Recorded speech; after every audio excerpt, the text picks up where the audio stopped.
걱정과 놀라움이 가득했지만 나는 아무 말도 잊지 못하고 이 하얀 진돗개의 얼굴만 빤히 바라보았어요. 죄송합니다. 내 목소리가 가늘게 떨렸습니다. 사실 이 개는 제가 아는 개예요. 그 말에 젊은 청년은 놀라움과 당혹감이 동시에 밀려온 듯한 표정을 지었습니다. 어떻게 아시는 개인데요? 그의 목소리에는 궁금함과 약간의 불안이 섞여 있었습니다. 나는 말을 주저했어요. 혹시 여기 남대문 시장에서 오래 일하셨나요? 젊은 청년은 놀라움에 입을 다물지 못했습니다. 네, 맞아요. 저는 이 시장에서 채소 가게를 하는 최진우라고 합니다. 그런데 할머니는 일산의 작은 집, 흔히들 시골집이라 부르는 그곳에서 저는 5년 전 아들을 잃었습니다. 아니, 정확히 말하면 아들이 사라졌어요. 내 아들 민준이는 38살의 건장한 청년이었습니다. 농업대학을 나와 환경단체에서 일하던 그는 어느 날 갑자기 온데간데 없이 사라져버렸어요. 그날 아침 민준이는 평소처럼 출근하겠다며 집을 나섰지만 그날 저녁이 되도록 돌아오지 않았습니다. 처음에는 야근인 줄 알았어요. 하지만 하루가 이틀이 되고 이틀이 사흘이 되어도 민준이는 돌아오지 않았습니다. 경찰에 신고했지만 별다른 소득이 없었어요. CCTV에 마지막으로 민준이가 찍힌 곳은 바로 이곳 남대문 시장이었습니다. 그 이후로는 감쪽같이 흔적이 없었죠. 경찰은 결국 자발적 실종으로 결론 내렸습니다. 하지만 어미의 마음은 달랐어요. 민준이는 결코 집을 떠날 이유가 없었습니다. 그는 매일 아침 내가 끓여주는 된장국을 먹고 늘 엄마, 오늘도 맛있네 라고 말하던 아이였으니까요. 너 오늘 저녁에 뭐 먹고 싶니? 그날 아침에도 내가 물었습니다. 오늘은 김치찌개 어때요? 오래된 김치로 푹 끓이면 더 맛있잖아요. 민준이는 항상 그렇게 싱글벙글 웃으며 대답했어요. 그런 아이가 갑자기 자취를 감추다니 말도 안 됐습니다. 시간이 흐를수록 희망은 점점 작아졌지만 나는 포기할 수 없었어요. 매주 남대문 시장에 가서 사람들에게 민준이의 사진을 보여주며 물었습니다. 하지만 아무도 그를 본 적이 없다고 했어요. 그러다 지난주 우연히 민준이의 방을 정리하다가 봉투 하나를 발견했습니다. 그 안에는 남대문 시장의 영수증 몇 장과 간단한 메모가 있었습니다. 비정상적인 거래 확인, 시장 건물 지하에서 의심스러운 활동, 더 조사 필요. 영수증 뒷면에는 남대문 시장 2번 출구 노점상 자리라고 적혀 있었어요. 그 주소를 찾아 나선 것이 바로 오늘이었습니다. 어머님 괜찮으세요? 최진우 씨의 목소리에 정신이 번쩍 들었습니다. 아, 네. 그런데 이 개는 어떻게 된 건가요? 왜 여기에 있나요? 진우 씨는 깊은 한숨을 내쉬었습니다. 이 개는 충성이라고 불러요. 5년 전부터 매일 아침 이 자리에 나타나서 저녁까지 누군가를 기다리는 것 같아요.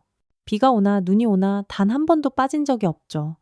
처음에는 주인을 잃은 개인가 했는데 내 심장이 빠르게 뛰기 시작했습니다. 5년 전. 민준이가 사라진 바로 그 시기와 일치했어요. 충성이는 내 목소리가 떨렸습니다. 우리 민준이 개예요. 아파트를 얻어서 키우기 힘들다고 민준이가 혼자 살 때는 친구네 시골집에 맡겨뒀었는데 민준이가 실종되고 친구도 이사를 가서 연락이 끊겼었어요. 최진우 씨의 눈이 커졌습니다. 그럼 어머님 아드님이 혹시? 네, 제 아들 이민준이 5년 전 실종됐어요. 마지막으로 목격된 곳이 바로 이 남대문 시장이었죠. 충성이가 갑자기 나를 더 자세히 살피더니 꼬리를 천천히 흔들기 시작했습니다. 그런 다음 낮게 낑낑 우는 소리를 냈어요. 그 소리에는 아주 긴 시간의 기다림과 외로움이 담겨 있는 것 같았습니다. 맙소사, 진우 씨가 중얼거렸습니다. 이 개가 5년 동안 주인을 기다린 거였군요.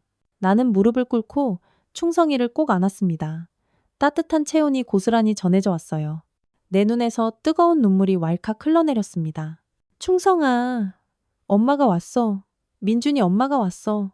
충성이는 내 품에 얼굴을 묻고 한참을 낮게 울었습니다. 그 울음소리가 시장 골목에 잠시 울려 퍼졌어요. 최진우 씨는 잠시 침묵하다가 조심스럽게 말했습니다. 어머님, 이 이야기를 듣고 나니 드릴 말씀이 있어요. 사실 충성이가 매일 같은 시간에 이 자리에 오는 게 이상해서 몇 달 전부터 지켜봐 왔거든요. 그런데 이 개가 항상 똑같은 장소만 파려고 해요. 바로 저기 2번 출구 기둥 근처요. 내 심장이 더 빠르게 뛰었습니다. 민준이 메모에 적혀있던 바로 그 장소였어요. 저번 주에는 충성이가 그 자리를 정말 열심히 파다가 시장 관리인이 와서 쫓아내기도 했어요. 그런데 그날 밤 몇몇 사람들이 그 자리에 시멘트를 부어서 덮어버리더라고요. 정말 이상하다고 생각했죠. 누가요? 누가 시멘트를 부었나요? 시장 관리인 김 부장이랑 몇몇 상인들이요. 밤늦게 몰래 작업하는 걸 제가 가게 정리하다가 우연히 창밖으로 봤거든요. 나는 충성이의 머리를 쓰다듬으며 생각에 잠겼습니다. 민준이가 발견한 것, 그가 메모한 의심스러운 활동이 무엇인지 점점 더 궁금해졌어요. 진우 씨, 혹시 그 관리인에 대해 더 아는 게 있나요? 김 부장이요? 3년 전에 부임한 사람인데 예전부터 시장 상인들과 가깝게 지내던 사람은 아니에요. 근데 이상하게 몇몇 상인들하고만 아주 친하게 지내요. 특히 시장 건물 지하에 물건 창고를 둔 상인들하고요. 지하. 민준이 메모에 적어둔 그 장소와 연결되는 것 같았습니다. 무언가 퍼즐 조각이 맞춰지는 것 같았지만 아직 명확하지 않았어요. 진우 씨, 충성이가 파려고 했던 곳을 좀 볼 수 있을까요? 지금은 힘들 거예요. 김 부장이 항상 주변을 어슬렁거리며 감시하거든요.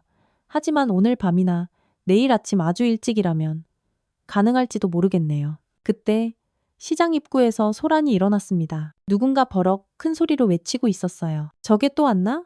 몇 번을 쫓아내라고 했는데 돌아보니 50대 중반쯤 되어 보이는 남자가 성큼성큼 걸어오고 있었습니다. 그의 얼굴은 붉게 상기되어 있었고 손에는 긴 빗자루를 들고 있었어요. 김 부장님, 진정하세요. 최진우 씨가 앞으로 나섰습니다. 이 개는 이 어머님의 개예요. 아들을 찾으러 오신 분의 개라고요. 김 부장이라는 남자는 우리를 번갈아 보더니 표정이 갑자기 돌처럼 딱딱하게 굳었습니다. 무슨 개소리야. 그런 개 본 적 없어. 여긴 시장이야. 개를 데리고 다니면 안 돼. 위생에 문제가 생긴다고. 내가 앞으로 나섰습니다. 저는 이민준의 어머니 박순자입니다. 제 아들이 5년 전에 이 시장에서 실종됐어요. 혹시 우리 아들을 보신 적 있나요?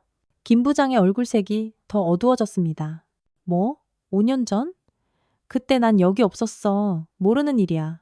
그리고 여기서 개 데리고 시장 영업 방해하지 마세요. 당장 나가주셨으면 좋겠네요. 그의 반응이 이상했습니다. 내가 보기에는 너무 과민한 반응이었어요. 하지만 그 순간 더 이상 문제를 만들고 싶지 않았습니다. 알겠습니다. 죄송합니다. 우리 이만 가자. 충성아. 충성이는 내 말에 순순히 따르지 않았습니다. 여전히 그 자리를 떠나지 않으려고 끙끙거리며 버티고 있었어요. 그러나 결국 내 손에 이끌려 자리를 떠났습니다. 시장 밖으로 나왔을 때 최진우 씨가 우리를 따라왔습니다. 어머님, 제 전화번호예요. 그가 쪽지를 건네며 말했습니다. 제가 도울 수 있을 것 같아요. 사실 저 김 부장이 뭔가 숨기고 있다고 오래전부터 의심해 왔거든요. 나는 고마움에 고개를 끄덕였습니다. 고마워요, 진우 총각. 정말 고맙습니다. 충성이는 뒤돌아 시장을 바라보며 낮게 울었습니다. 그 울음소리에는 5년이라는 긴 기다림의 무게가 고스란히 담겨 있었어요. 시장 밖 작은 공원 벤치에 앉아 나는 충성이의 머리를 쓰다듬으며 생각에 잠겼습니다. 내 아들은 대체 무엇을 발견했을까? 왜 그는 사라져야만 했을까? 그리고 이 충직한 개는 왜 5년 동안 한결같이 같은 자리를 지키고 있었을까? 내 가슴 속에 오랫동안 꺼져 있던 희망의 불씨가 다시 타오르기 시작했습니다. 어쩌면 충성이가 내 아들을 찾는 열쇠가 될지도 모른다는 생각이 들었어요. 충성아, 우리 민준이를 찾을 수 있을까? 충성이는 마치 내 말을 이해한 듯 멍 하고 크게 한번 짖었습니다. 그 소리는 희망처럼 들렸어요. 갑자기 누군가 내 어깨를 톡톡 두드렸습니다. 깜짝 놀라 뒤를 돌아보니 60대 중반으로 보이는 여성이 서 있었어요. 죄송해요. 혹시 이민준 씨를 찾고 계신가요? 내 심장이 쿵 하고 내려앉았습니다. 네, 제 아들인데. 아세요? 그녀는 주변을 휘휘 둘러본 후 목소리를 낮추었습니다. 제가 남대문 약국의 약사 윤서연입니다. 5년 전 민준 씨가 제 약국에 자주 들렀어요. 그리고 그가 사라지기 바로 전날 그는 저에게 이상한 말을 했답니다. 무슨 말을요? 그는 이 시장에 뭔가 아주 위험한 일이 벌어지고 있다고 했어요. 노인들이. 위험하다고요? 약사의 말에 나는 큰 충격을 받았습니다. 노인들이 위험하다니. 그게 무슨 뜻일까요? 더 자세히 말씀해 주실 수 있나요? 윤 약사는 한숨을 쉬었습니다. 여기서는 안 될 것 같네요. 너무 위험해요. 내일 아침 약국으로 오세요. 그때 더 자세히 말씀드릴게요. 그녀는 서둘러 자리를 떠났고 나는 더욱 혼란스러워졌습니다. 하지만 한 가지는 분명했어요. 내 아들 민준이가 무언가를 발견했고 그것 때문에 위험에 처했다는 것이었습니다. 충성이를 데리고 여관으로 돌아가는 길, 나는 계속해서 생각했습니다.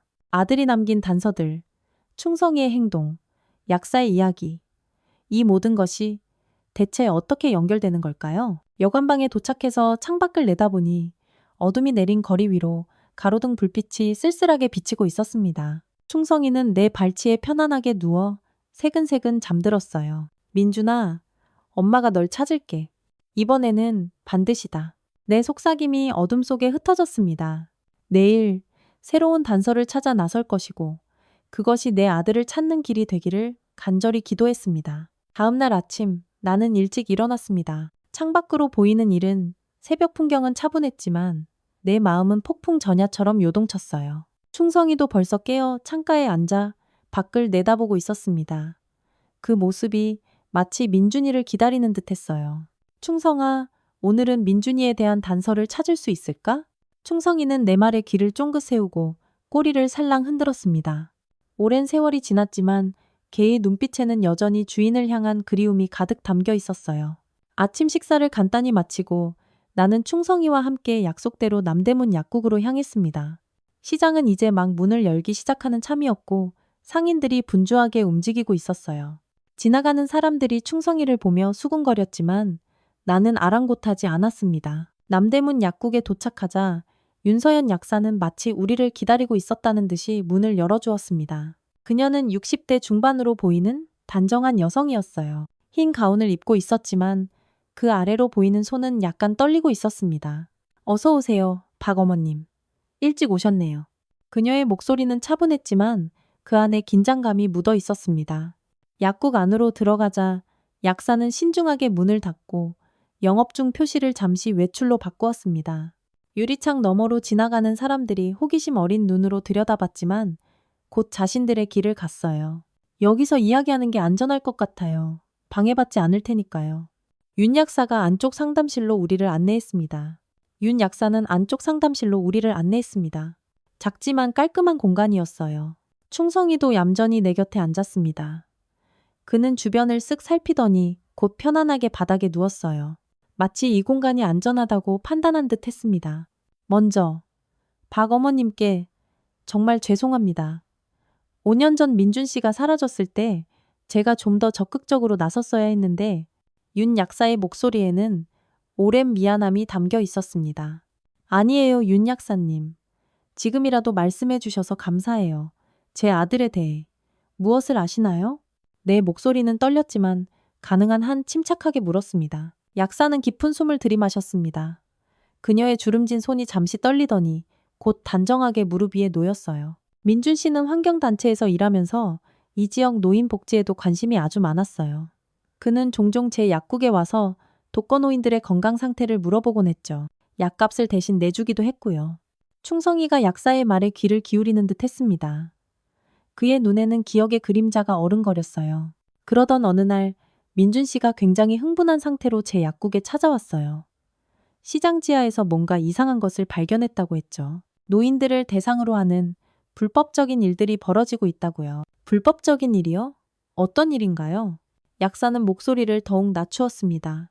시장 지하에 있는 창고에서 가짜 보약을 만들고 있다는 거였어요. 그들은 노인들을 상대로 효험이 있다며 터무니없이 비싼 가격에 팔아왔죠.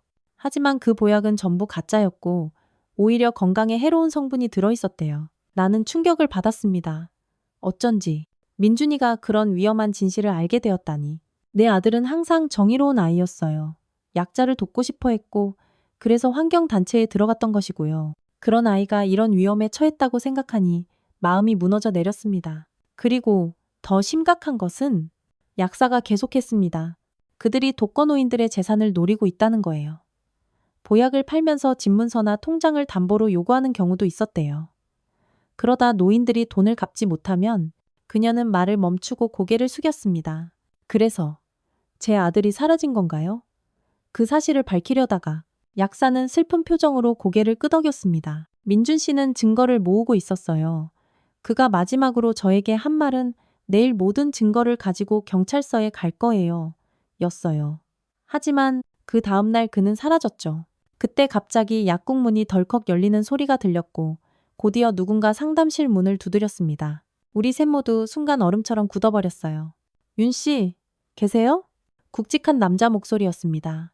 윤 약사의 얼굴이 새하얗게 질렸습니다. 그녀는 봉투 하나를 황급히 내 가방에 넣고 귓속말로 속삭였습니다.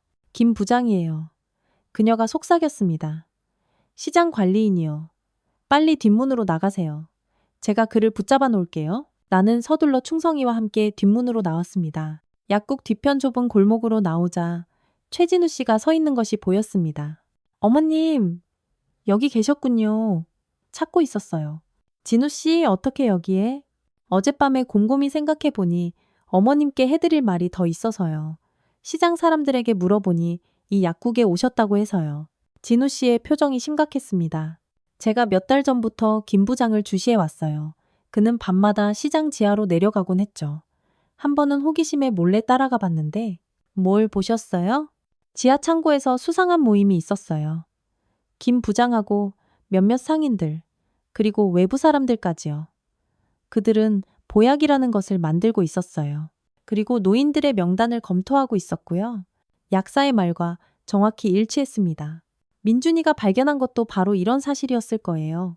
그런데 더 이상한 건 진우 씨가 계속했습니다. 5년 전에는 김 부장이 이 시장에 없었다고 했지만 사실은 있었어요. 다른 이름으로 일했던 거죠.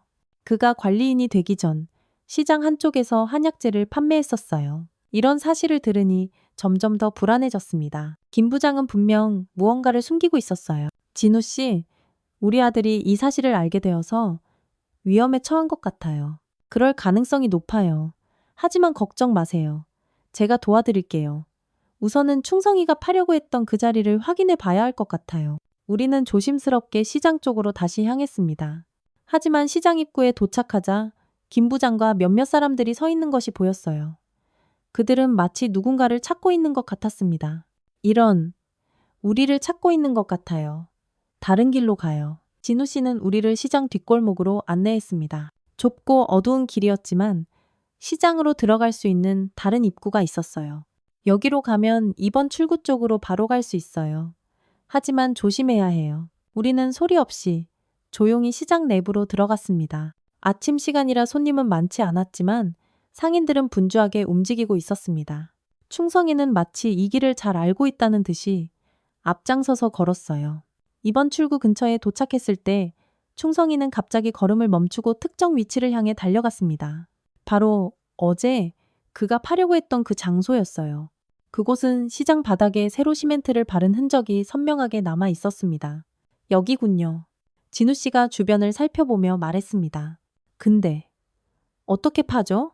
시멘트가 완전히 굳었는데 충성이는 갑자기 그 자리를 발로 마구 긁기 시작했습니다. 하지만 단단한 시멘트는 쉽게 손상되지 않았어요. 이렇게는 안 될 것 같아요. 도구가 필요합니다. 진우 씨가 말했습니다. 제 가게에 도구가 있어요. 가서 가져올게요. 어머님은 여기서 충성이와 함께 기다리세요.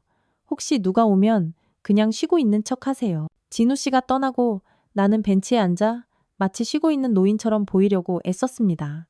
충성이는 내 발치에 누워 있었지만 계속해서 그 시멘트 바닥을 뚫어져라 주시하고 있었어요. 잠시 후 한 노인이 내 옆에 앉았습니다. 60대로 보이는 남성이었어요. 아침부터 날씨가 좋네요. 그가 말을 걸었습니다. 네, 그러네요.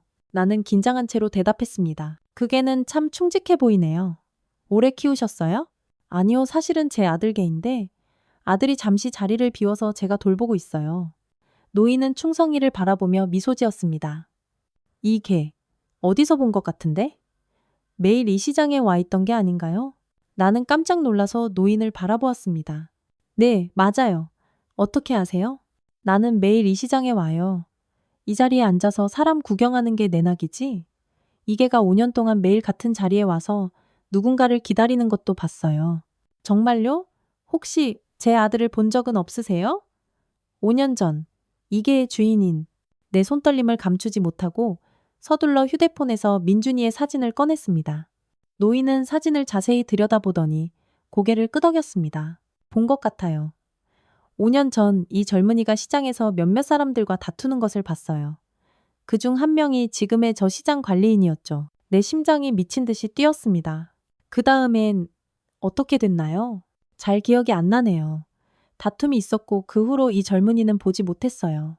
하지만 저게는 계속 이 자리에 와서 기다렸죠. 노인의 이야기는 내게 큰 충격을 주었습니다. 민준이가 시장 관리인과 다툼이 있었다는 것, 그리고 그 후 사라졌다는 사실이 모든 의심을 확신으로 바꿔주었어요. 어르신, 혹시 그 다툼에 대해 경찰에 말씀하신 적 있으세요? 아니요. 그때는 그저 일상적인 다툼이라고 생각했지. 게다가 나이 든 늙은이 말을 누가 진지하게 듣겠어요? 그 말에 가슴이 아팠습니다. 얼마나 많은 노인들이 이렇게 무시당하고 있을까요? 지금이라도 증언해 주실 수 있을까요? 제 아들을 찾는데 큰 도움이 될 것 같아요. 노인은 잠시 생각하더니 고개를 끄덕였습니다. 돕겠소. 이름은 박만수요. 저기 국수집에서 일하니 필요하면 언제든지 찾아오시오. 그때 진우 씨가 돌아왔습니다. 그의 손에는 작은 가방이 들려 있었어요. 어머님, 도구 가져왔어요. 하지만 지금은 사람들이 많아서 위험해요. 밤에 다시 와야 할 것 같아요. 나는 박만수 어르신을 소개했고 그가 본 것에 대해 간단히 설명했습니다. 진우 씨의 눈이 커졌습니다. 정말요? 그럼 더 확실해졌네요. 김 부장이 뭔가를 숨기고 있어요. 우리는 오늘 밤 시장이 문 닫은 후 다시 만나기로 약속했습니다. 박만수 어르신도 함께 오기로 했어요. 충성아, 우리 이제 여관으로 돌아가자. 충성이는 여전히 그 장소를 떠나기 싫어했지만 결국 내 말에 따라왔습니다. 돌아가는 길에 나는 윤서연 약사에게 상황을 알리기 위해 약국으로 향했습니다. 하지만 약국에 도착했을 때 이상한 광경이 펼쳐져 있었어요. 약국 문은 굳게 닫혀 있었고 휴업 표지가 걸려 있었습니다. 창문으로 들여다봤지만 안은 어두웠고 아무도 없는 것 같았어요. 이상하네요. 아까만 해도 영업 중이었는데 진우 씨가 말했습니다. 불안한 마음에 약국 옆 가게에 들어가 물었습니다. 저기요, 남대문 약국이 왜 문을 닫았나요? 가게 주인은 어깨를 으쓱했습니다. 글쎄요, 갑자기 약사님이 급한 일이 생겼다고 하더라고요. 시장 관리인이 와서 뭐라고 이야기한 후에 서둘러 나가던데요. 이 말을 듣자 더 불안해졌습니다. 윤서연 약사에게 무슨 일이 생긴 걸까요? 진우 씨, 약사님에게 무슨 일이 생긴 것 같아요. 저도 그렇게 생각해요. 김 부장이 뭔가 의심하고 있나 봐요. 더 조심해야 해요. 우리는 서둘러 여관으로 돌아왔습니다. 방에 들어서자마자 나는 침대에 주저앉아 깊은 생각에 잠겼어요. 민준이의 실종, 충성이의 5년간의 기다림, 시장에서 벌어지는 수상한 일들, 모든 것이 하나의 점으로 연결되어 있었습니다. 진우 씨, 제 아들이 아직 살아 있을까요? 내 목소리가 떨렸습니다. 5년이라는 시간은 너무 길었고 희망을 유지하기 힘들었어요. 진우 씨는 진지한 표정으로 내 손을 잡았습니다. 어머님, 저는 믿어요. 민준 씨가 살아있다고요. 그가 그토록 중요한 증거를 발견했다면 아마 그들도 그를 함부로 해치지는 못했을 거예요. 어쩌면 뭐요? 어쩌면 기억을 잃었거나 다른 곳에 갇혀 있을 수도 있어요. 하지만 오늘 밤 우리가 그 증거를 찾는다면 모든 것이 밝혀질 거예요. 나는 고개를 끄덕였습니다. 그의 말이 맞았어요. 기다리는 것 외에는 다른 방법이 없었습니다. 하지만 내가 모르는 사이 시장에서는 이미 우리의 움직임을 눈치챈 사람들이 긴급회의를 소집하고 있었습니다. 오후가 되자 갑자기 누군가 문을 똑똑 두드렸습니다.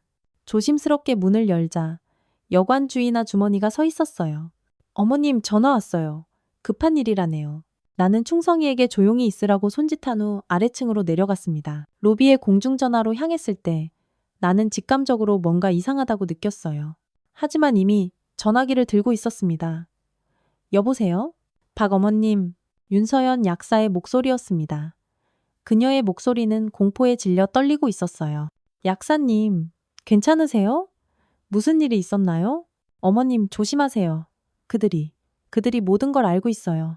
김 부장과 그 일당이 어머님을 찾고 있어요. 어떻게 된 거죠? 지금 어디 계세요? 제가 있는 곳은 중요하지 않아요. 하지만 어머님께 꼭 말씀드려야 할 게 있어요. 민준 씨가. 갑자기 전화 너머로 소란스러운 소리가 들렸고 윤 약사의 비명 소리가 이어졌습니다. 약사님, 약사님. 하지만 이미 전화는 끊겨 있었습니다. 내 심장이 미친 듯이 뛰었습니다. 민준이에 대한 중요한 정보를 알려주려던 참이었는데 서둘러 방으로 돌아가려는데 여관 입구에서 익숙한 얼굴이 보였습니다. 시장 관리인 김 부장과 몇몇 남자들이 여관으로 들어오고 있었어요. 나는 본능적으로 뒷문으로 향했습니다. 방에 있는 충성이가 걱정되었지만 일단 나부터 안전해야 했어요. 뒷문을 통해 밖으로 나와 좁은 골목길로 빠져나갔습니다. 진우 씨에게 연락해야 해. 나는 중얼거렸습니다. 다행히 진우 씨가 남긴 전화번호가 있었습니다. 근처 공중전화를 찾아 서둘러 전화를 걸었어요. 진우 씨, 나예요. 박순자. 어머님, 지금 어디 계세요? 약사님한테 무슨 일이 생겼어요. 시장에 안 좋은 소문이 돌아요. 나도 방금 약사님 전화 받았어요. 그런데 김 부장이 여관에 왔어요. 충성이가 방에 있는데. 충성이요? 걱정 마세요. 제가 구해올게요. 어머님은 안전한 곳으로 가세요. 우리 약속 장소에서 만나요. 통화를 마치고 나는 서둘러 약속 장소인 시장 근처 작은 공원으로 향했습니다. 하지만 마음은 온통 충성이에게 가 있었어요. 민준이의 마지막 연결고리인 충성이가 위험에 처할까봐 너무나 걱정되었습니다. 공원에 도착해 벤치에 앉아 기다렸습니다. 주변을 살피며 누군가 나를 따라오지 않았는지 확인했어요. 약 30분 후 진우 씨가 헐레벌떡 달려왔습니다. 그리고 그의 뒤에는 충성이가 있었어요. 충성아, 나는 기쁨에 충성이를 끌어안았습니다. 충성이도 반가운 듯 낮게 낑낑거렸어요. 정말 다행이에요. 제가 여관에 갔을 때 이미 김 부장 일당이 어머님 방을 뒤지고 있더라고요. 하지만 충성이는 창문으로 도망쳐 나와 있었어요. 제가 부르자 바로 따라왔죠. 진우 씨의 말에 안도했습니다. 충성이의 지혜로움에 감사했어요. 진우 씨, 이제 어떻게 해야 할까요? 윤 약사님이 위험한 것 같아요. 일단 안전한 곳으로 가야 해요. 제 친구가 시장 밖에 작은 창고를 갖고 있어요. 거기서 밤까지 머물다가 계획대로 진행해요. 우리는 서둘러 진우 씨 친구의 창고로 향했습니다. 작고 허름했지만 몸을 숨기기엔 충분한 곳이었어요.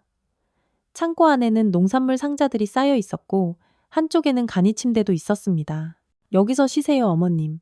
제가 박 어르신을 찾아보고 상황을 파악해 올게요. 진우 씨가 떠난 후 나는 충성이와 함께 조용히 기다렸습니다. 피곤함에 잠시 눈을 감았다가 충성이의 으르렁거리는 소리에 깼습니다. 누군가 창고 문을 두드리고 있었어요. 박 어머님, 저예요. 진우. 다행히 진우 씨의 목소리였습니다. 문을 열자 진우 씨뿐만 아니라 박만수 어르신도 함께 있었어요. 상황이 좋지 않아요. 진우 씨가 말했습니다. 김 부장이 시장 전체에 어머님을 찾으라고 지시했어요.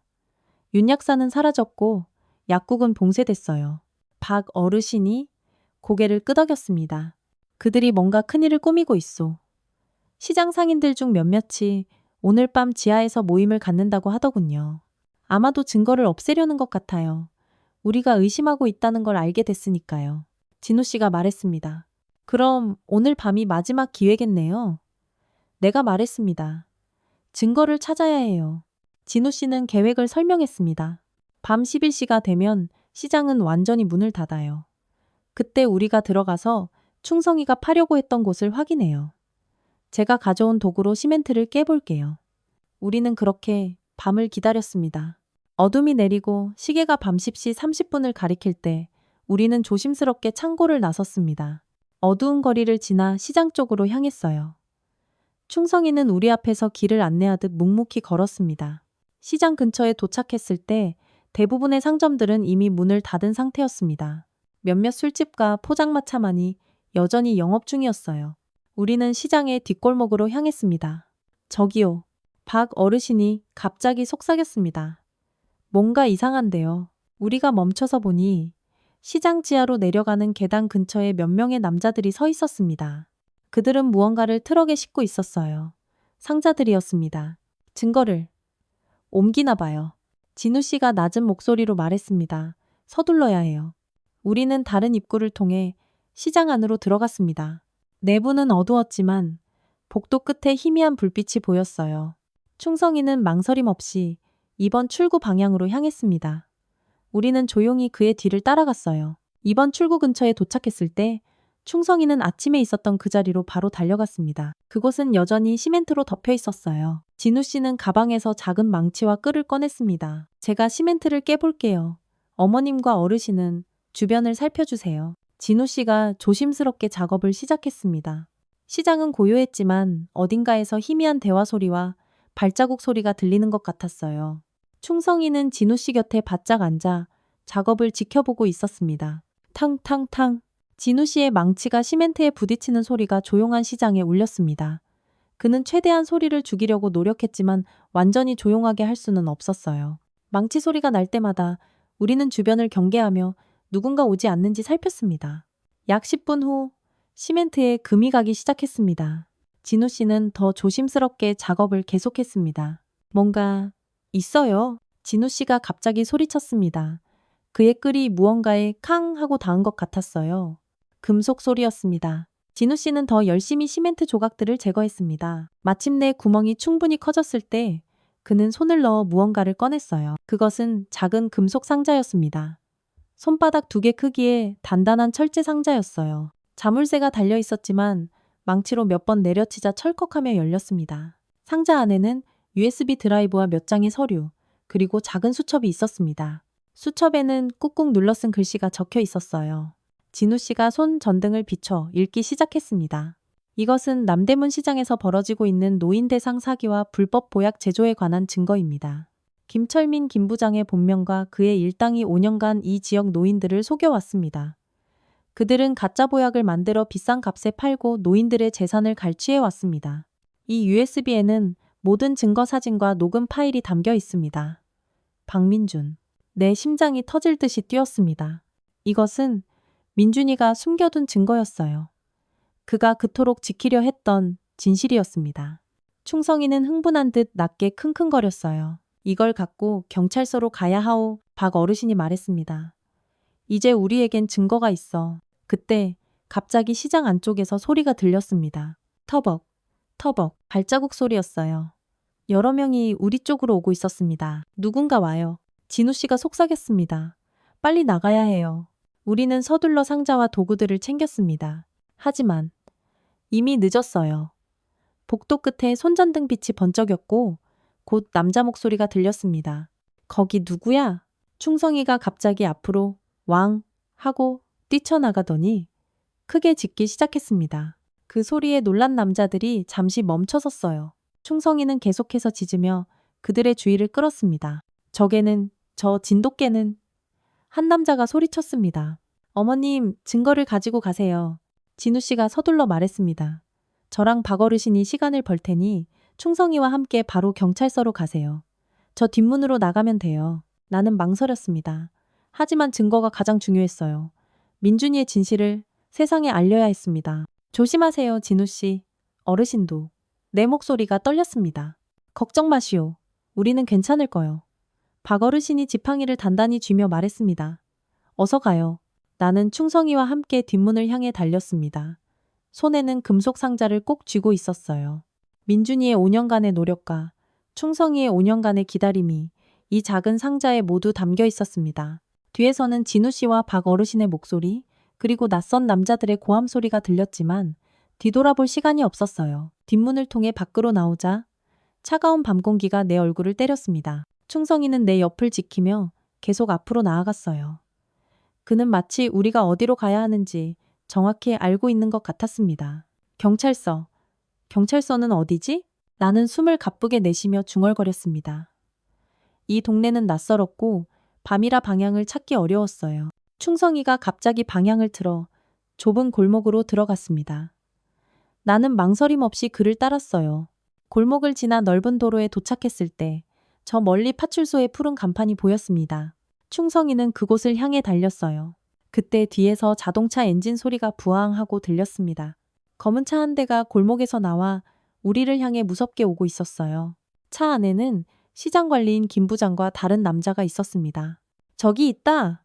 김 부장의 목소리가 들렸습니다. 나는 더 빨리 달리려고 했지만 이른의 나이에 한계가 있었어요. 충성이는 내 상태를 알아챈 듯 잠시 멈춰서서 나를 기다렸습니다. 그의 눈에는 걱정이 가득했어요. 차가 점점 가까워지고 있었습니다. 파출소까지는 아직 멀었어요. 절망감이 밀려왔습니다. 여기서 모든 게 끝날까? 민준이의 진실이 다시 묻히게 될까? 그때 충성이가 갑자기 내 앞에 서더니 내 손에 있는 금속 상자를 물려고 했습니다. 처음에는 그의 의도를 이해하지 못했지만 곧 깨달았어요. 그는 상자를 가지고 달려가려는 것이었습니다. 충성아, 나는 망설였지만 순간의 결단으로 그에게 상자를 건넸습니다. 충성이는 상자를 단단히 물고 파출소를 향해 전속력으로 달리기 시작했어요. 진돗개의 빠른 속도는 자동차도 쉽게 따라잡을 수 없었습니다. 김 부장의 차가 내 옆에 끼익하고 멈춰섰습니다. 두 남자가 차에서 내렸어요. 할망구, 어디 있어? 그 상자 어디 있냐고. 김 부장이 위협적으로 다가왔습니다. 이미 늦었어요. 내가 말했습니다. 진실은 묻히지 않아요. 김 부장은 분노에 찬 눈으로 나를 노려보았습니다. 하지만 바로 그 순간 저 멀리서 경찰 사이렌 소리가 들려왔어요. 삐뽀삐뽀 하는 소리가 밤하늘을 가르며 점점 가까워지고 있었습니다. 젠장! 김 부장이 욕설을 내뱉었습니다. 틀렸어. 빨리 도망쳐야 해. 두 남자는 급하게 차에 올라탔고 차는 빠르게 방향을 틀어 어둠 속으로 사라졌습니다. 나는 그 자리에 홀로 남았어요. 경찰차가 가까워지는 소리가 들렸지만 내 마음은 온통 충성이에게 가 있었습니다. 그는 무사히 파출소에 도착했을까? 경찰차가 내 옆에 멈춰 섰습니다. 차 안에서 젊은 경찰관 2명이 내렸어요. 그들은 걱정스러운 표정으로 나에게 다가왔습니다. 어머님 괜찮으세요? 한 경찰관이 물었습니다. 저희가 신고를 받았는데 이 근처에서 수상한 일이 벌어지고 있다고요. 내 아들의 증거. 나는 숨을 고르며 말했습니다. 충성이가. 진돗개가 파출소로 갔어요. 금속 상자를. 경찰관들은 서로를 바라보았습니다. 한 명이 무전을 통해 파출소와 연락을 취했어요. 네, 지금 파출소에 흰색 진돗개 한 마리가 왔다고 합니다. 입에 금속 상자를 물고요. 네, 어머님이 말씀하신 그게 맞는 것 같습니다. 안도감이 밀려왔습니다. 충성이가 해냈어요. 민준이의 증거가 안전하게 경찰에게 전달된 것입니다.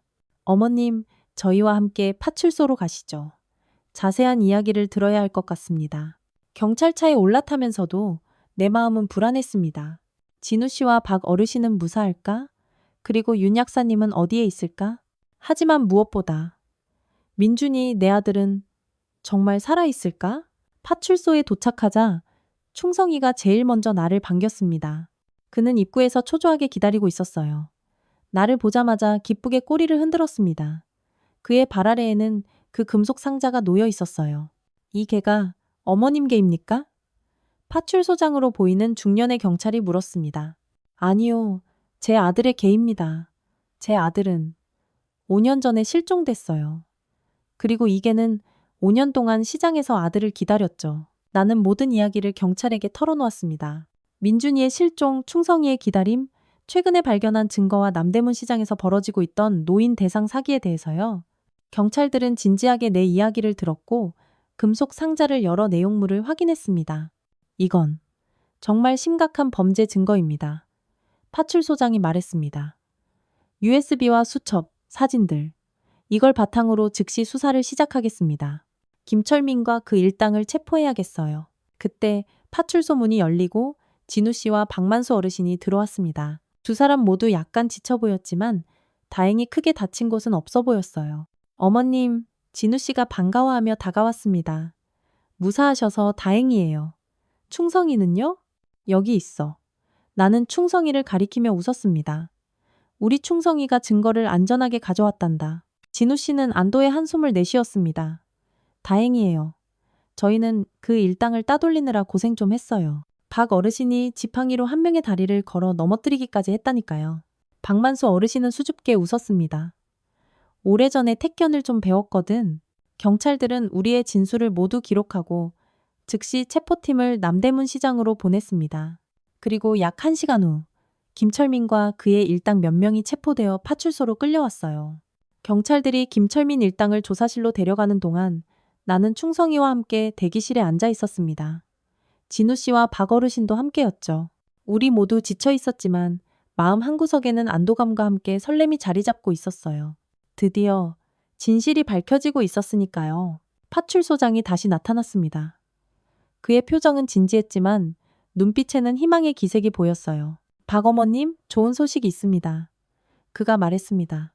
김철민이 자백을 시작했어요. 그리고 이민준 씨에 관한 정보도 나왔습니다. 내 심장이 빠르게 뛰기 시작했습니다. 충성이도 갑자기 귀를 쫑긋 세우고 파출소장을 뚫어져라 주시했어요. 우리 민준이가 살아있나요?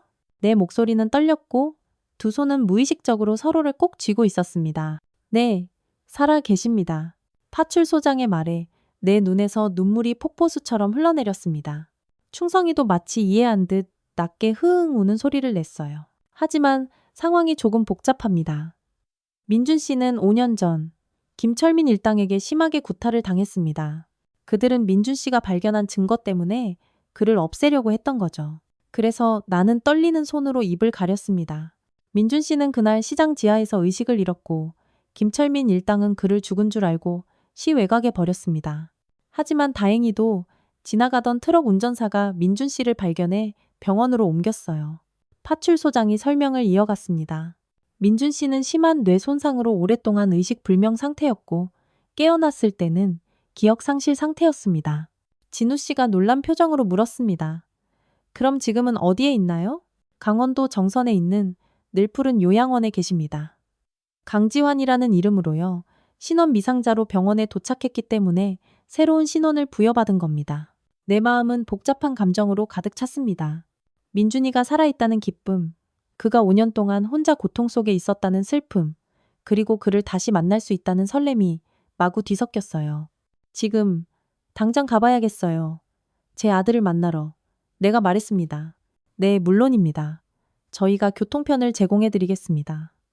파출소장이 친절하게 말했습니다. 하지만 한 가지 알아두셔야 할 게 있습니다. 민준 씨는 여전히 기억의 일부를 되찾지 못한 상태입니다. 특히 사고 이전의 기억은 더욱 그렇고요. 천천히 조심스럽게 접근하셔야 할 수도 있습니다. 나는 고개를 끄덕였습니다. 어떤 상태로든 내 아들이 살아있다는 것만으로도 충분했어요. 다음 날 아침 경찰차 한 대가 나와 충성이 그리고 진우 씨를 태우고 강원도 정선으로 향했습니다. 차창 밖으로 스쳐 지나가는 풍경을 바라보며 나는 민준이와의 재회를 상상했습니다. 그는 나를 알아볼까? 충성이는 어떤 반응을 보일까? 모든 것이 불확실했지만 한 가지는 확실했어요. 우리는 마침내 다시 가족이 될 수 있을 것입니다. 정선으로 가는 길은 생각보다 길었습니다. 산길을 따라 구불구불 오르는 동안 내 마음은 계속해서 민준이에게로 달려갔어요. 충성이도 차창 밖을 내다보며 어딘가로 향하고 있다는 것을 느끼는 듯 했습니다. 벌써 5년이 지났네요. 진우 씨가 잠시 침묵을 깨고 말했습니다. 민준 씨가 어머님을 알아볼지 모르겠어요. 하지만 충성이는 분명 주인을 알아볼 거예요. 개들은 주인을 절대 잊지 않는다고 하잖아요. 나는 조용히 고개를 끄덕였습니다. 충성이의 5년간의 기다림은 그가 민준이를 결코 잊지 않았다는 증거였어요. 하지만 민준이가 우리를 기억하지 못한다면 그 생각만으로도 가슴이 아팠습니다. 마침내 우리는 늘푸른 요양원이라는 조용한 건물 앞에 도착했습니다. 2층짜리 하얀 건물이었고 주변에는 아름다운 정원이 꾸며져 있었어요. 요양원 입구에서 원장님이 우리를 기다리고 있었습니다. 박순자 씨 되시죠? 50대 중반의 여성 원장님이 따뜻하게 맞아주셨습니다. 경찰서에서 연락을 받았어요.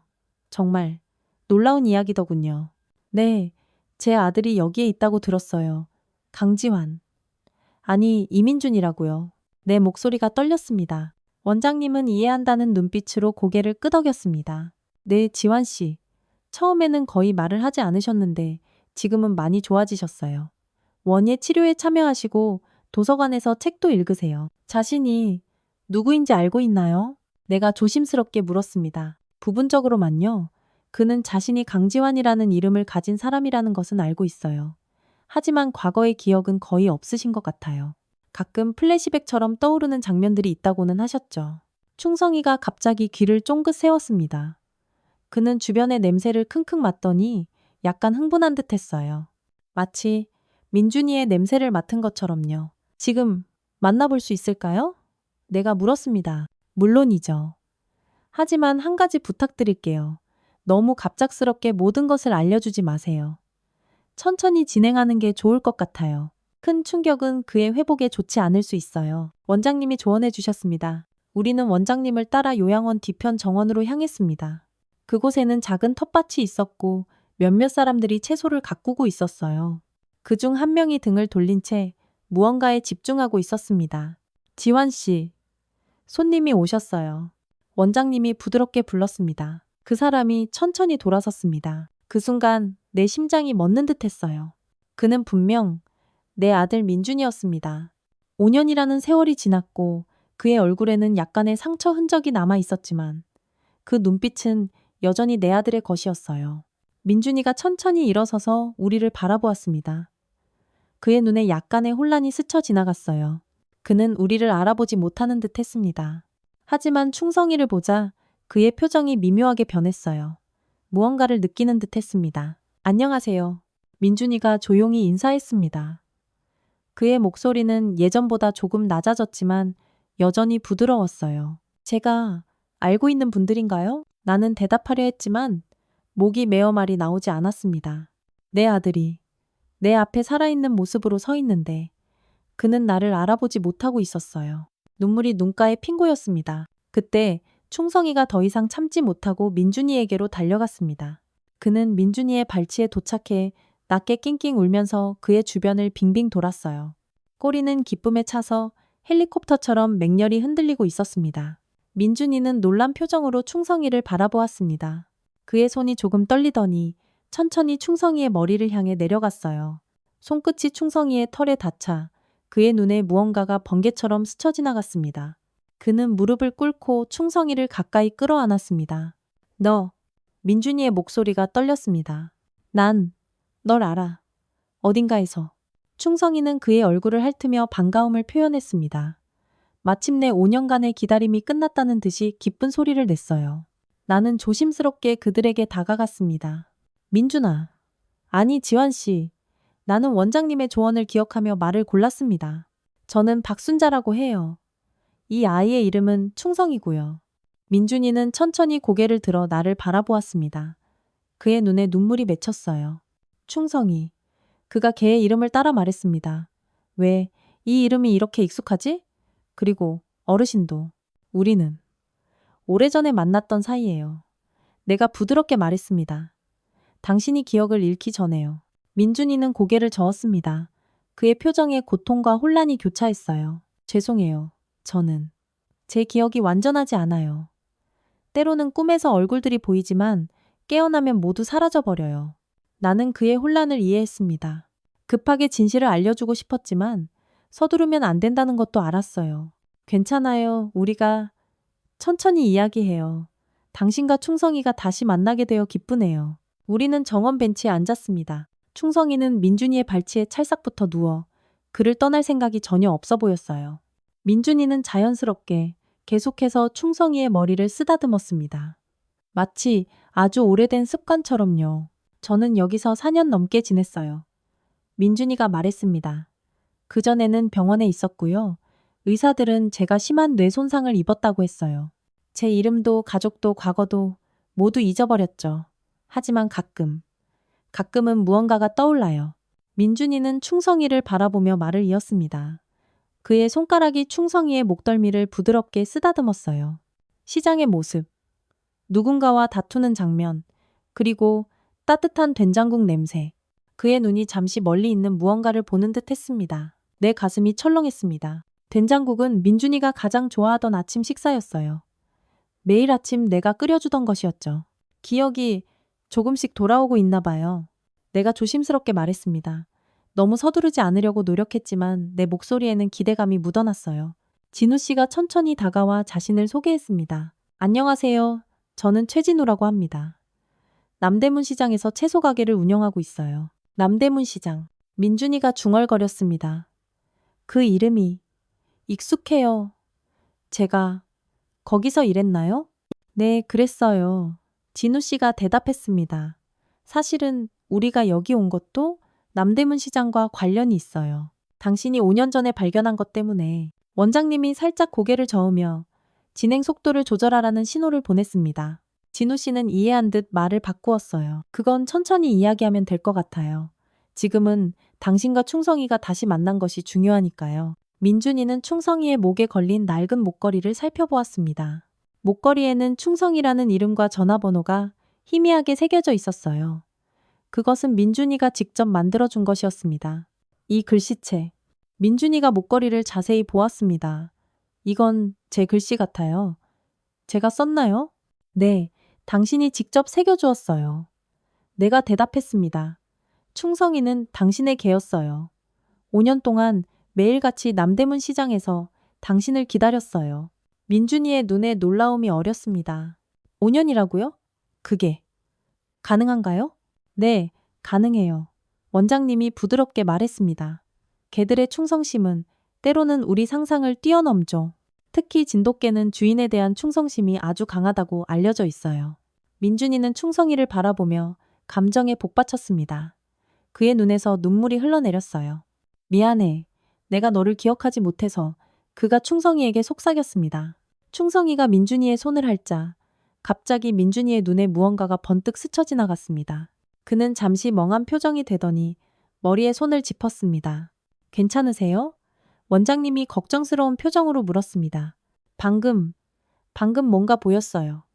민준이가 떨리는 목소리로 말했습니다. 강가에서 이계와 함께 있던 기억, 그리고 낚시를 하던 모습, 나는 가슴이 터질 듯이 뛰었습니다. 민준이는 대학생 시절 방학마다 충성이를 데리고 낚시를 가곤 했었어요. 맞아요, 민준아. 아니, 지환 씨, 나는 서둘러 정정했습니다. 당신은 충성이와 낚시를 자주 갔었어요. 민준이는 고개를 들어 나를 바라보았습니다. 그의 눈에 혼란스러움이 가득했지만 그 아래로 무언가 따뜻한 감정이 피어오르고 있었어요.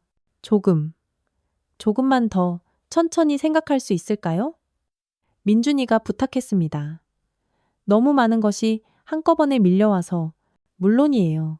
원장님이 말했습니다. 지환 씨, 서두를 필요 없어요. 천천히 받아들이세요. 우리는 잠시 조용히 앉아 있었습니다. 충성이는 민준이의 무릎에 머리를 얹고 세상에서 가장 편안한 자세로 누워 있었어요. 마치 5년간의 기다림이 마침내 보상받은 것처럼요. 민준이는 무의식적으로 충성이의 귀뒤를 긁어주고 있었습니다. 그 모습은 예전 민준이가 항상 하던 행동 그대로였어요. 식사 시간이 다 되었네요. 원장님이 말했습니다. 함께 식사하시겠어요? 요양원 식당은 작지만 음식이 꽤 괜찮답니다. 좋아요. 내가 대답했습니다. 배고프시죠, 지환 씨? 민준이는 고개를 끄덕였습니다. 우리는 모두 함께 식당으로 향했어요. 충성이도 우리를 따라왔고 원장님은 특별히 충성이도 입장을 허락해 주셨습니다. 식당에 들어서자 몇몇 입소자들이 우리를 바라보았습니다. 특히 충성이에게 관심을 보였어요. 민준과 함께 식사를 하는 동안 그는 여러 번 충성이를 바라보며 생각에 잠기곤 했습니다. 혹시 민준이가 갑자기 입을 열었습니다. 어머님께서는 제 어머니, 아니 제가 잃어버린 과거와 관련이 있으신가요? 나는 숟가락을 내려놓고 그를 바라보았습니다. 내 눈에 눈물이 고이기 시작했어요. 네, 내 목소리가 떨렸습니다. 저는 당신의 어머니예요. 민준이의 얼굴에 놀라움이 스쳐 지나갔습니다. 그는 숟가락을 떨어뜨렸고 그 쨍그랑하는 소리가 조용한 식당에 울렸어요. 제 어머니. 그의 목소리는 거의 들리지 않을 정도로 작았습니다. 하지만 저는 제 이름은 강지환이고 아니에요. 내가 부드럽게 말했습니다. 당신의 진짜 이름은 이민준이에요. 5년 전 당신은 남대문 시장에서 실종되었어요. 그리고 충성이는 5년 동안 매일같이 당신이 마지막으로 있었던 그 자리를 지켰어요. 민준이는 고개를 푹 숙이고 양손으로 얼굴을 감쌌습니다. 그의 어깨가 조금씩 떨리기 시작했어요. 진우 씨는 조용히 자리에서 일어나 밖으로 나갔습니다. 우리에게 사적인 시간을 주려는 배려였을 거예요. 죄송해요.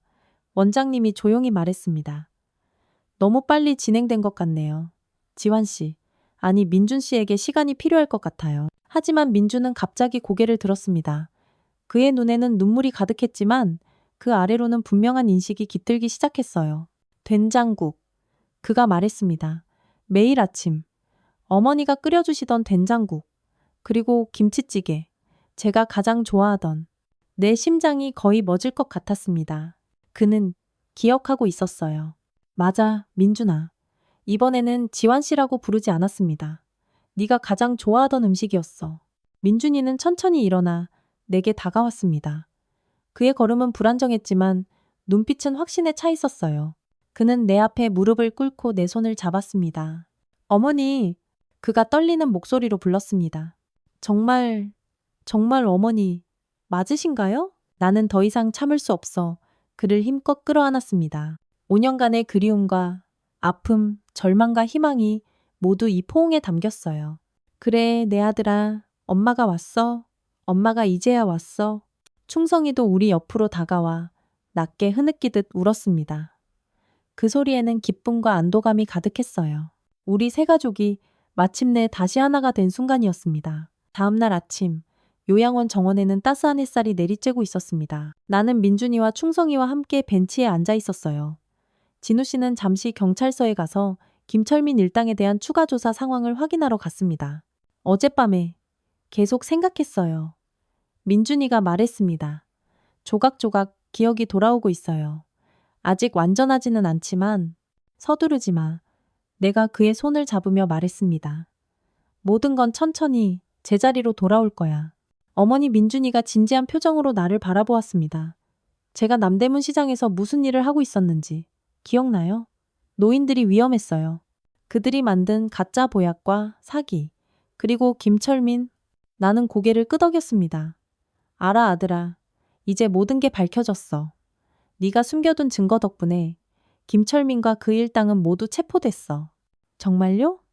민준이의 얼굴에 안도감이 스쳤습니다. 그럼 윤 약사님은요? 그분도 아직 찾고 있어. 하지만 걱정하지 마. 경찰이 최선을 다하고 있어. 그때 진우 씨가 요양원 정원으로 들어왔습니다. 그의 표정은 아주 밝아 보였어요. 좋은 소식이에요. 진우 씨가 우리에게 다가오며 말했습니다. 윤 약사님을 찾았대요. 김철민 일당이 그녀를 시장 지하 창고에 가두고 있었지만 경찰 수색 과정에서 발견되었어요. 현재는 병원에서 치료 중이지만 생명에는 지장이 없다고 해요. 다행이네요. 민준이가 안도의 한숨을 내쉬었습니다. 그리고 박만수 어르신은요? 어르신도 잘 계세요. 어젯밤 상황을 용감하게 증언해 주셨대요. 덕분에 수사가 더 빨리 진행되고 있어요. 충성이가 갑자기 자리에서 일어나 민준이의 손을 핥았습니다. 마치 모든 이야기를 이해하고 기뻐하는 것처럼요. 그나저나 진우 씨가 환하게 웃으며 말했습니다. 경찰이 민준 씨의 신원을 확인하는 과정에서 재미있는 사실을 발견했대요. 무슨 사실이요?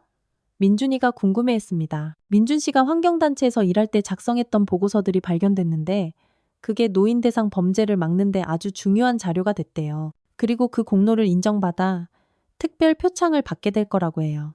민준이는 쑥스러운 듯 웃었습니다. 그건 제가 한 일이 아니라 충성이가 한 일이에요. 이 아이가 없었다면 아무것도 밝혀지지 않았을 테니까요. 나는 충성이의 머리를 쓰다듬었습니다.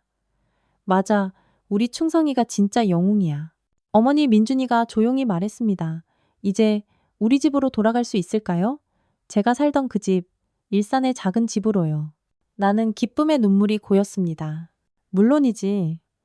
우리 함께 집으로 가자. 그날 오후 원장님께 모든 절차를 마치고 민준이의 퇴원 수속을 밟았습니다. 민준이는 아직 완전히 기억을 되찾지는 못했지만 매일 조금씩 과거의 조각들이 돌아오고 있었어요. 충성이는 항상 그의 곁을 지키며 마치 기억의 안내자처럼 그를 도와주었습니다. 경찰차 한 대가 우리를 일산까지 데려다 주기로 했어요. 요양원을 떠나기 전 민준이는 그곳에서 4년 동안 자신을 돌봐준 직원들과 작별 인사를 나눴습니다. 많은 사람들이 눈물을 글썽이며 그를 배웅했어요. 강지환 씨, 아니 이민준 씨, 원장님이 그의 손을 잡으며 말했습니다. 건강하게 지내세요. 그리고 가끔 소식 전해주세요. 네, 그럴게요. 정말 감사합니다. 차에 오르기 전 민준이는 요양원 정원을 마지막으로 둘러보았습니다. 그곳은 그가 새로운 삶을 시작했던 곳이었고 이제는 진짜 삶으로 돌아가는 출발점이 되었어요. 가자 충성아. 민준이가 충성이를 부르자 충성이는 기쁘게 꼬리를 흔들며 차에 올랐습니다. 일산으로 향하는 길. 차창 밖으로 지나가는 풍경을 바라보며 민준이는 조용히 말했습니다. 어머니 진우 씨 그리고 충성아. 내가 기억을 잃었던 5년 동안 나는 혼자가 아니었네요. 여러분이 계속 저를 찾고 있었다니. 물론이지. 내가 말했습니다. 가족은 절대 포기하지 않아. 진우 씨도 미소 지으며 말했습니다. 그리고 진정한 친구도요. 충성이는 마치 동의하듯 멍 하고 한번 짖었습니다. 그 소리에 우리 모두 웃음을 터뜨렸어요. 차가 일산에 있는 우리 집에 도착했을 때 해는 이미 서쪽으로 기울고 있었습니다. 작은 시골집 앞에 서자 민준이의 눈에 눈물이 고였습니다. 기억나요? 그가 떨리는 목소리로 말했습니다. 이 마당에서 충성이와 공놀이를 했던 일. 어머니가 저녁 먹으라고 부르던 목소리. 그리고 이 작은 텃밭에서 함께 일하던 순간들. 충성이가 먼저 차에서 뛰어내려 마당을 한 바퀴 달리더니 현관 앞에 딱 앉아 우리를 기다렸습니다. 마치 어서 들어오세요 라고 말하는 것 같았어요. 우리 집에 온 것을 환영해 아들아. 내가 문을 열며 말했습니다. 민준이는 천천히 집 안으로 들어섰습니다. 5년 동안 그대로 보존된 그의 방, 식탁 위에 놓인 가족 사진, 그리고 벽에 걸린 그의 대학 졸업장. 모든 것이 그를 기다리고 있었어요. 정말 집에 왔네요. 민준이가 감격의 찬 목소리로 말했습니다. 그날 저녁, 나는 오랜만에 김치찌개를 끓였습니다. 민준이가 가장 좋아하던 음식이었죠. 진우 씨도 함께 저녁 식사를 했고, 충성이는 민준이의 발치에 누워 평화롭게 잠들었습니다. 식사를 마친 후 민준이는 마당으로 나가 밤하늘을 바라보았습니다. 나는 조용히 그의 옆에 섰어요. 어머니, 민준이가 말했습니다. 제가 잃어버린 5년을 어떻게 되찾을 수 있을까요? 아들아, 내가 그의 어깨에 손을 얹으며 대답했습니다. 지난 시간은 되돌릴 수 없어. 하지만 앞으로의 시간은 네가 만들어갈 수 있어. 그리고 이번에는 내가, 충성이가, 그리고 새로운 친구 진우 씨가 함께 할 거야. 민준이는 고개를 끄덕였습니다. 그의 눈에는 결의와 희망이 빛나고 있었어요. 네, 어머니, 이제부터 새로운 시작이에요. 충성이가 마당으로 나와 우리 옆에 앉았습니다. 밤하늘의 별빛 아래 우리 세 가족은 조용히 서로의 존재를 느끼며 미래를 바라보았습니다. 다음 날 아침, 민준이는 일찍 일어나 마당에 있는 작은 텃밭을 가꾸기 시작했습니다. 충성이는 그의 곁을 한시도 떠나지 않았어요. 나는 부엌에서 된장국을 끓이며 그들을 행복하게 지켜보았습니다. 아침 식사 준비됐다. 민준아. 내가 부르자 민준이는 고개를 들고 환하게 웃었습니다. 네, 어머니. 곧 들어갈게요. 그의 미소는 5년 전과 똑같았어요. 충성이의 5년간의 기다림과 나의 5년간의 찾음이 마침내 보상받은 순간이었습니다. 밥상에 앉아 민준이는 따뜻한 된장국을 한 숟가락 떠먹고 말했습니다. 엄마, 오늘도 맛있네요. 그 익숙한 말에 내 눈에서 눈물이 흘러내렸습니다. 하지만 이번에는 슬픔의 눈물이 아니라 행복과 감사의 눈물이었어요. 충성이는 식탁 아래에서 편안하게 누워 있었습니다. 그의 임무는 이제 끝났지만 새로운 시작이 기다리고 있었어요. 더 이상 혼자 시장에서 기다릴 필요가 없었습니다.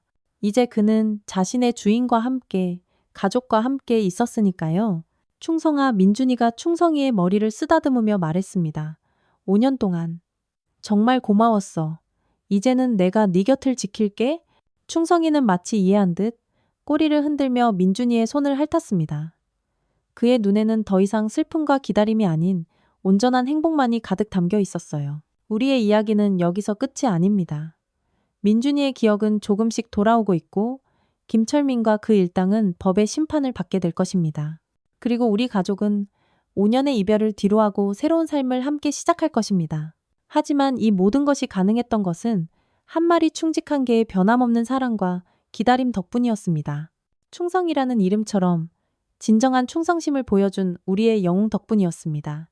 여러분, 오늘 이야기가 마음에 닿았다면 구독, 좋아요 부탁드립니다. 여러분의 따뜻한 댓글 하나가 모두에게 큰 힘이 됩니다. 다음 이야기에서 뵐게요. 감사합니다.